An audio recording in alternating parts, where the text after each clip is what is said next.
Bonjour à toutes et à tous, j'espère que vous allez bien. On se retrouve dans une vidéo du week-end pour expliquer simplement mes trades d'hier et les trades que je vais prendre dans le week-end, si bien sûr il s'enfile. Alors, on commence avec le trade d'hier, tout simplement, hein, j'avais posté ça donc sur Twitter. On regarde ça ensemble directement. Hop, j'avais posté ça juste ici.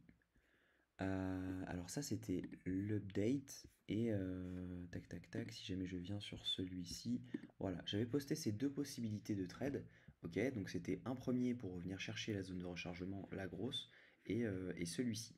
Et en fait tout simplement, ce qui s'est passé, c'est que on a joué pendant un petit moment avec donc la zone de rechargement, ok, donc si j'ai mon poste, c'était celle-ci, voilà. On a joué un petit moment avec, ok, on voit que on a rebondi une fois, deux fois, trois fois, et que vraiment des fois c'est la patience qui paye, et c'est pas forcément le fait que le marché ne bouge pas, il faut simplement être patient. Et là c'est exactement ce qui s'est passé. Donc j'étais rentré parfaitement sur cette zone-ci, avec mon SL donc sous ces mèches, ok. J'aurais pu me faire prendre, mais il y avait toujours cette trendline, donc c'était potentiellement un bon spot pour rentrer.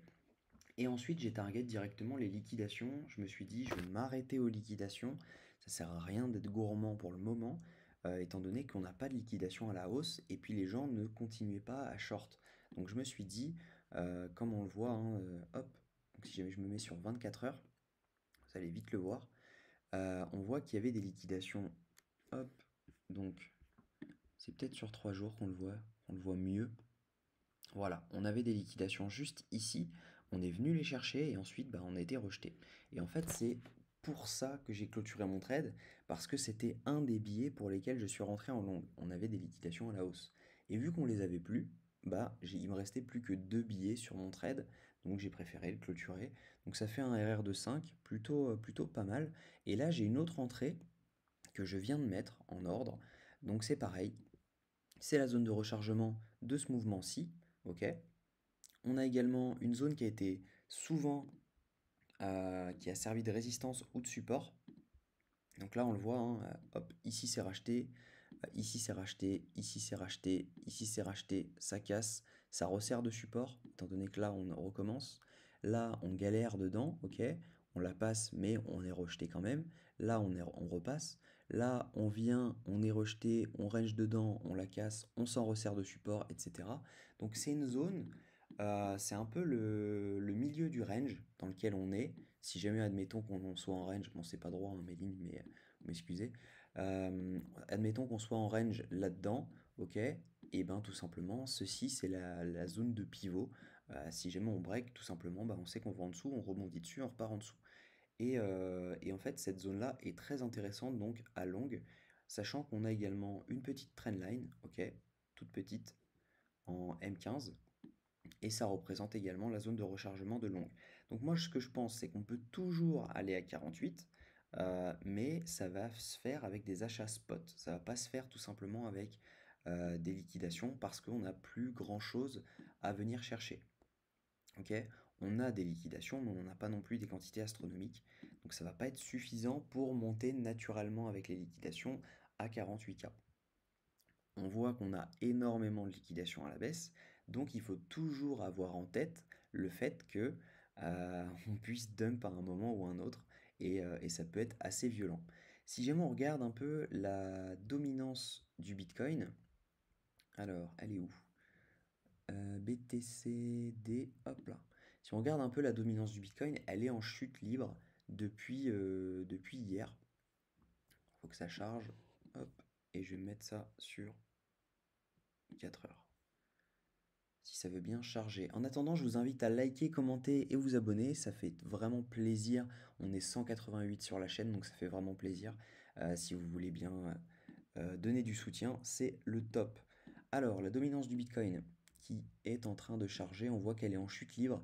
Si jamais on commence à perdre hop, ces zones-là, ça va commencer à être vraiment bullish pour les alts, étant donné que si jamais on regarde, donc ça pourrait nous faire un truc comme ça et revenir chercher cette zone. Cette zone, c'était le range parfait qu'on avait eu pendant un bon moment. Ok, c'est vraiment la zone de support. Donc l'idéal, ça serait de le réintégrer et de repasser en dessous. Si jamais on regarde tout simplement la, l'USDT dominance, c'est pareil, elle est en chute libre. Donc ça veut dire clairement que l'argent vient sur les alts en ce moment. On voit, hein, on voit le ratio en USDT est en train de baisser. Le ratio en BTC est en train de baisser. Donc ça veut tout simplement dire que bah, l'argent est en train de venir dans les alts. Et si jamais on regarde ETH versus BTC, bah, c'est pareil, hein. On est en hausse et ça demande qu'à break cette zone. Ok, ça pourrait faire un truc comme ça et aller très très vite. Ma connexion, c'est n'importe quoi. Ok, donc on le voit, hein, de toute façon, on a juste besoin de voir cette figure. On voit qu'on a bien swept les lows, ok, en passant en dessous. Pas vraiment, mais on l'a fait. Là, on voit qu'on latéralise avec des plus bas, de plus en plus bas, mais que le prix est rejeté. À un moment, on va venir liquider tout le monde à la hausse. Donc ça, c'est plutôt intéressant. Ça va donner un peu de pouvoir à ETH, de pouvoir haussier. Et si jamais on regarde le total 3, donc ça veut dire tout simplement sans ETH, uniquement les alts, on voit que j'avais tracé, hop, je vais me mettre en daily, donc j'avais tracé un support, euh, vous allez vite le voir, ma connexion, dis donc ce matin, c'est quelque chose, ça va charger, hop, voilà, on voit que j'avais tracé donc ce support, ok, on a joué plusieurs fois dessus, hop, hop, on a joué en dessous. Vous allez voir que ça va s'actualiser hein, là, mais voilà, on a joué vraiment plusieurs fois dessus. Là, on la break, ok, on a rebondi dessus, on l'a réintégré, on la rebreak, on rebondit dessus et on part. Et en fait, l'idée, ça serait de venir chercher ce premier arrêt au minimum, qui est les 611, donc qui est 611 milliards. Et donc ça nous donnerait potentiellement une hausse des alts encore d'une trentaine de pourcents, donc ce qui serait vraiment pas mal. Parce qu'il y a des coins qui ne vont pas évoluer, type Agix par exemple, lui il est en chute, Arco il est en chute, etc. Par contre on peut voir des plus 10%, des plus, donc on voit FTM hein, plus 12%, le DOT plus 10%, le Solana il a explosé, le Avax on ne sait pas ce qui se passe dessus, il est en explosion.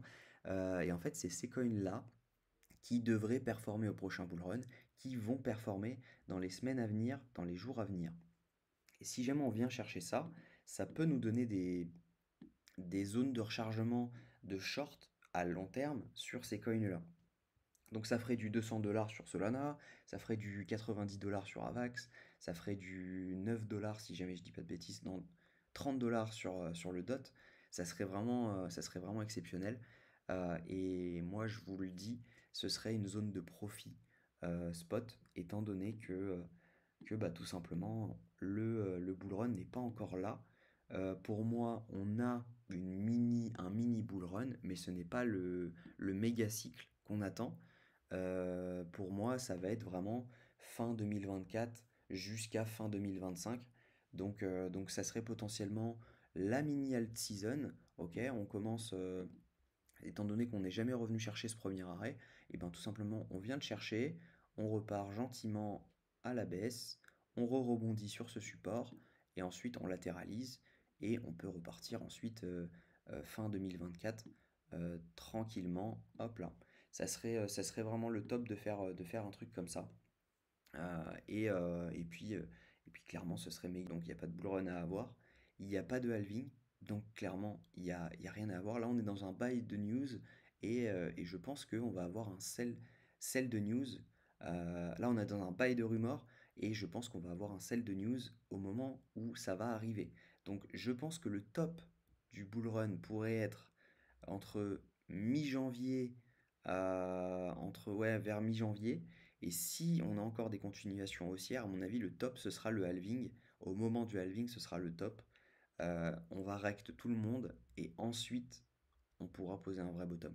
Je pense que ça va être ça. Ça veut pas dire, quand je dis poser un vrai bottom, ça veut pas dire qu'on va aller plus bas qu'on a été. Ça veut simplement dire que le vrai bottom avant le cycle haussier sera posé, tout simplement. Donc voilà, voilà un peu mon scénario sur ce qui peut se passer sur le marché crypto. Je pense que c'est intéressant d'en parler de temps en temps et de faire de l'analyse en daily. Donc voilà. Je pense le Solana va atteindre les 100 $ d'ici peu. Je ne vends pas mes Solana tout de suite. J'ai une target à 250 $ minimum. Ensuite, on verra. Voilà. Je vous souhaite un très bon week-end, une très bonne journée. On se retrouve lundi pour le brief. Et puis voilà, on espère que mon ordre sur BTC soit pris dans la journée. N'hésitez pas à le poser aussi. Je pense que c'est un trade sympa.